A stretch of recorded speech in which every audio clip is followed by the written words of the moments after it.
So, Father, one of your favorite saints, Saint Josemaría Escrivá, has an interesting thought about donkeys, which relates to the Basilica School's virtue of the monk's perseverance. Can you please share about that? Yes, that's true. I mean, St. Josemaría used to call himself a donkey, a mangy donkey, just out of humility and recognizing how dependent we are on God and not to assume that we're like God. But one image, in terms of the virtue of perseverance in simple, ordinary things that we might find boring, is the image of a donkey that is strapped to a piece of wood that walks in circles in order to turn the water wheel that's connected to that contraption. And that might seem very boring, and doing the same thing day in, day out, walking in that circle. But without the donkey doing that, persevering in that, there would be none of the beautiful things, the fruitfulness in the orchard in the garden. There wouldn't be the blossoms with the beautiful scent of flowers in the garden.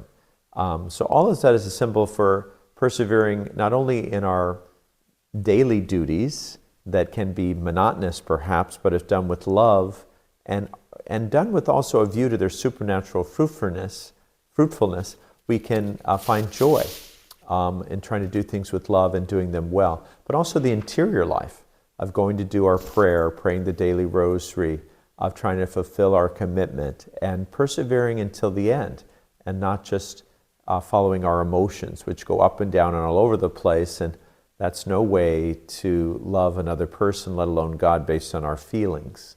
Right? We have to choose to do the loving thing and choose to persevere in the commitments that we make for God and for our family and for our employer. All of those are commitments that we do not based on our feeling, but realizing that love is an action.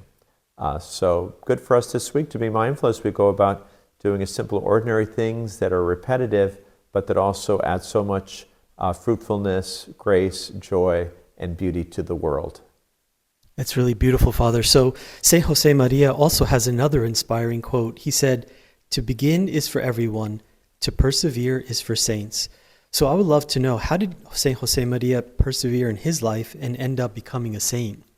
Well, certainly he was faithful to his daily interior life of prayer, which was fairly rigorous and always committed to that. And he had even people who would correct him. That was their special duty, to give him corrections. And he received the sacraments, of course, on a regular basis, and was always docile to the Holy Spirit. He had a deep faith, and he kept that flame burning brightly by his study and his constant effort.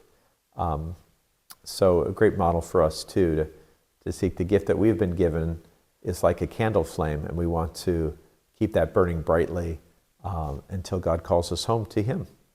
Just a reminder that we have our Lenten adult education series on the social teaching of the Catholic Church. So we had an introduction. Dr. Brigida was his doctorate from Oxford, very engaging presenter, professor at Christendom College, is coming out here from 7 to 8:30 this Tuesday and the following Tuesday.